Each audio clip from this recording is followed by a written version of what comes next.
Dark secrets of famous space agencies. दोस्तों, एक समय था जब स्पेस की बात होने पर दुनिया में सिर्फ दो देशों का नाम ही लिया जाता था, अमेरिका और रशिया।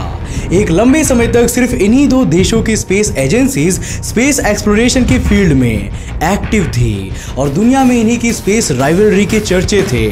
लेकिन आज दुनिया के हर बड़े देश की अपनी एक स्पेस एजेंसी है और आज हम स्पेस रेस के उस युग में आ चुके हैं जब ये बहुत ज़्यादा इंटेंस हो चुकी है। आज की इस वीडियो में मैं आपको दुनिया के अलग अलग स्पेस एजेंसी से जुड़े कुछ सीक्रेट्स और मिस्ट्रीज बताने वाला हूँ जो या तो पब्लिक नहीं हुए या अगर हुए तो हमेशा के लिए रहस्य बनकर रह गए। आज की इस वीडियो में आपको इसरो से जुड़ी दो दिलचस्प कहानियां भी देखने को मिलने वाली है, तो आज की इस वीडियो को बिल्कुल एंड तक जरूर देखना। तो हेलो गाइस, मैं कौशिक और चलिए शुरू करते हैं आज के इस नए episode. Number 5, the hacked satellite. दोस्तों, हमारी धरती को ऑर्बिट करने वाली ये हजारों सैटेलाइट्स हमारे लिए बहुत इंपॉर्टेंट और यूजफुल है, लेकिन ये हमारे लिए बहुत खतरनाक भी है और किसी भी दिन ये एक पोटेंशियल वेपन के तौर पर इस्तेमाल की जा सकती है। SpaceX जैसी कंपनीज आज स्पेस में नॉन स्टॉप सैटेलाइट्स भेज रही है, लेकिन क्या वो पूरी तरह सिक्योर है? क्योंकि अब मैं आपको जो बताने वाला हूं वो शायद आपने कभी नहीं सोचा होगा। दुनिया के बड़े बड़े साइबर एक्सपर्ट्स कहते हैं कि इन सैटेलाइट्स की सिक्योरिटी में हुई एक छोटी सी चूक इन्हें हैकर्स के लिए एक आसान शिकार बना सकती है।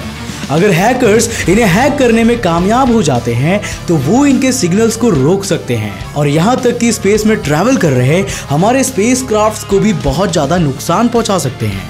और केवल यही नहीं, वो इसके थ्रू दुनिया के कई स्पेस एजेंसीज के डेटाबेस में घुसकर उसे तबाह कर सकते हैं और स्पेस एक्सप्लोरेशन की हमारे प्रोग्रेस को कई साल पीछे धकेल सकते हैं। साल 1998 में रॉसैट सैटेलाइट के साथ भी कुछ ऐसा ही हुआ था। रॉसैट यानी कि रोंटगेन सैटेलाइट जर्मनी की एरोस्पेस एजेंसी की एक सैटेलाइट थी। इसे साल 1990 में नासा ने स्पेस में लॉन्च किया था। साल 1998 में कुछ हैकर्स ने इसे हैक कर लिया था और इसके सोलर पैनल्स को डायरेक्टली सूरज की तरफ टर्न कर दिया। इससे इसमें लगी बैटरीज जल गई और ये खराब हो गई। साल 2011 में ये धरती पर आकर गिरी थी। Number 4, fake espionage case. ये कहानी इसरो के एक साइंटिस्ट नाम्बी नारायणन से जुड़ी हुई है। वो इसरो में एक रॉकेट क्रायोजेनिक्स एक्सपर्ट हुआ करते थे। साल 1994 में केरला की सरकार ने उन पर यह आरोप लगाया कि वो एक जासूस है और वो पाकिस्तान को भारत और इसरो की टेक्नोलॉजी भेज रहे हैं। उन पर आरोप लगाया गया कि उन्होंने मालदीव्स के दो इंटेलिजेंस ऑफिसर्स मारियाम रशीदा और फौजिया हसन को देश के सीक्रेट्स बताए थे। ये आरोप बहुत ज्यादा शॉकिंग था क्योंकि एक साइंटिस्ट और एक सैनिक के बारे में हम ऐसे आरोप कभी भी नहीं सुन सकते। ये दोनों ही लोग अपने देश की सेवा के लिए सबसे ज्यादा डेडिकेटेड होते हैं और वो देश के साथ धोखा नहीं कर सकते। उसी साल नाम्बी नारायणन को साउथ एशियन अथॉरिटीज ने अरेस्ट कर लिया। उन्हें अपने आरोपों को स्वीकार करने के लिए बहुत मोलेस्ट किया गया और मारा भी गया। उन्हें एक सीरियल मर्डरर के साथ जेल में डाल दिया गया। देश के लोगों के बीच उनकी इमेज बहुत ज़्यादा बुरी हो गई और उनकी वाइफ इस सदमे के कारण अपना मानसिक संतुलन खो बैठी। 2 साल बाद साल 1996 में सीबीआई ने उन्हें क्लीन चिट दे दी और 1998 में सुप्रीम कोर्ट ने भी उन्हें सारे आरोपों से बरी कर दिया। लेकिन इस दौरान वो बहुत कुछ खो चुके थे। इसके कंपनसेशन के तौर पर केरला की गवर्नमेंट ने उन्हें 1.3 करोड़ रुपए दिए। साल 2018 में सुप्रीम कोर्ट ने केरला के सरकार के खिलाफ एक जांच के लिए ऑर्डर जारी किया जिसमें पता लगाया जाएगा कि इन झूठे आरोपों के पीछे का मास्टरमाइंड कौन था। साल 2019 में भारत सरकार ने नाम्बी नारायणन को पद्म भूषण से सम्मानित भी किया है। वैसे क्या आप भी नाम्बी नारायणन को जल्द से जल्द जस्टिस दिलाना चाहते हैं?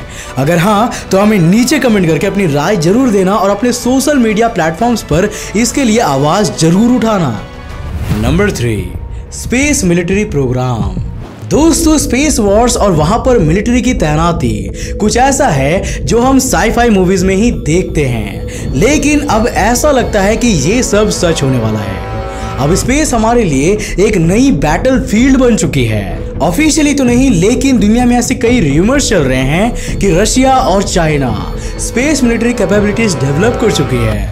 इस खतरे को देखते हुए हाल ही में यूएसए और फ्रांस ने भी अपनी स्पेस फोर्सेस लॉन्च कर दी है। साल 2019 में डोनाल्ड ट्रंप ने मैरीलैंड में हुए एक प्रोग्राम के दौरान कहा था कि उन्होंने यूएस आर्म्ड फोर्सेस की एक नई फोर्स लॉन्च की है जिसका नाम स्पेस फोर्स होगा। ये फोर्स स्पेस में अमेरिका और उनके हितों की रक्षा करने का काम करेंगी।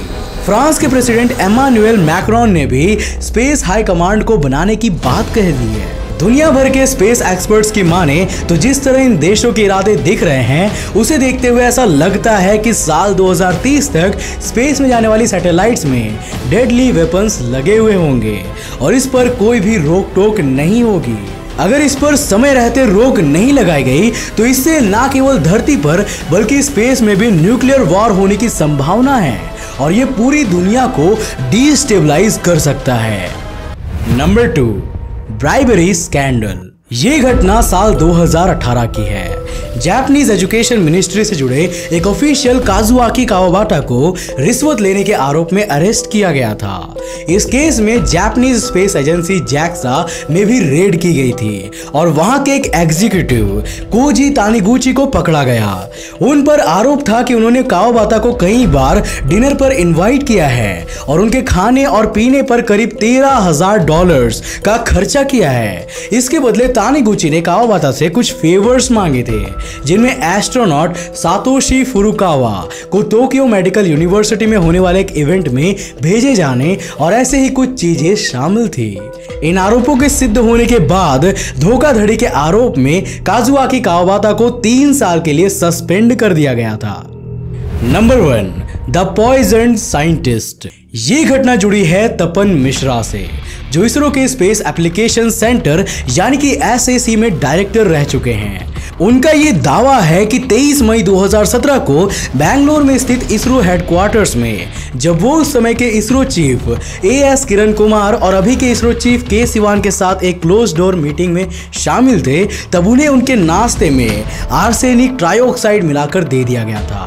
इसरो का हेडक्वार्टर और वहां पर भी वो जगह जहां देश के सबसे बड़े साइंटिस्ट बैठकर मीटिंग कर रहे हैं, वहां पर उनके साथ ऐसा कुछ होना ये बहुत ही सरप्राइजिंग बात है। उनके अनुसार उनके शरीर में जहर जाने के बाद उन्हें ब्लड लॉस होने लगा और उन्हें अगले ही दिन हॉस्पिटल में एडमिट कराया गया। इस दौरान उन्हें कई प्रॉब्लम्स जैसे कि सांस लेने में परेशानी, स्किन इरप्शंस और हाइपोक्सिया का सामना करना पड़ा। उनके अनुसार ये किसी आउटसाइडर का काम नहीं हो सकता बल्कि इसमें कोई इनसाइडर का रोल जरूर रहा होगा। उन्होंने ये सब खुलासा एक फेसबुक पोस्ट के द्वारा किया था। दुनिया की इतनी बड़ी और फेमस स्पेस एजेंसी के अंदर इस तरह की घटना बड़ी ही शॉकिंग थी और ये हमारी इंटरनेशनल इमेज को भी नुकसान पहुंचाती है। तपन मिश्रा की माने तो ये उनकी जान लेने की पहली कोशिश नहीं थी बल्कि SAC में काम करते हुए एक बार जब वो लैब में थे तो वहां एक एक्सप्लोजन के कारण आग भी लग गई थी जिसका रीजन अभी तक क्लियर नहीं हो सका और एक बार उनके घर के अंदर किसी ने जहरीले सांप भी छोड़े थे। तपन मिश्रा ने कहा कि वो जानते हैं कि उनके खिलाफ ये साजिशें कौन रच रहा है लेकिन वो उसका नाम पब्लिक नहीं करना चाहते। हालांकि इस पूरी घटना का एक और पहलू भी है। तपन मिश्रा का कहना है कि farmer ISRO chief AS Kiran Kumar ने उन्हें समझाने की कोशिश की थी कि ये सब उनकी पुरानी बीमारी के कारण हो रहा है और उन्हें कोई जहर नहीं दिया गया था। ऑन दैट नोट हमें ये भी पता चला है कि उन्हें एक बार ब्रेन कैंसर हुआ था जिसके लिए लंबे समय तक उनका इलाज हुआ था और लंबे समय उनकी केमोथेरेपी भी की गई थी। आर्सेनिक ट्राइऑक्साइड एक जहर तो है लेकिन ये कैंसर के दौरान एक ड्रग के तौर पर भी इस्तेमाल किया जाता है। तो क्या ऐसा नहीं हो सकता कि ये उसी इलाज के कारण हुआ होगा या फिर उससे रिलेटेड हो? इसके बारे में अभी कुछ भी क्लियर नहीं है। वैसे आप इसके बारे में क्या सोचते हैं हमें नीचे कमेंट करके जरूर बताना। उम्मीद है कि आपको ये वीडियो जरूर पसंद आया होगा। अगर हाँ तो इसे एक लाइक करने के साथ साथ अपने फ्रेंड्स और फैमिली के साथ जरूर शेयर करना। अगर आपने अभी तक हमारे नए चैनल अंतरिक्ष टीवी शॉर्ट्स को जाकर सब्सक्राइब नहीं किया है तो सोच क्या रहे हो यार, जल्दी से हमारे नए चैनल अंतरिक्ष टीवी शॉर्ट्स को भी जाकर सब्सक्राइब करो जहां पर आपको डेली 3 वीडियोस मिलते हैं। तो जल्दी जाओ सब्सक्राइब करो और नोटिफिकेशन बेल को भी ऑन कर लेना। अगर आप नए हो इस चैनल पर तो इंटरेस्टिंग वीडियोस के लिए इस चैनल को भी सब्सक्राइब करने के साथ साथ नोटिफिकेशन बेल को ऑन कर देना ताकि आप देख सको हमारे वीडियो सबसे पहले। तब तक के लिए बाय।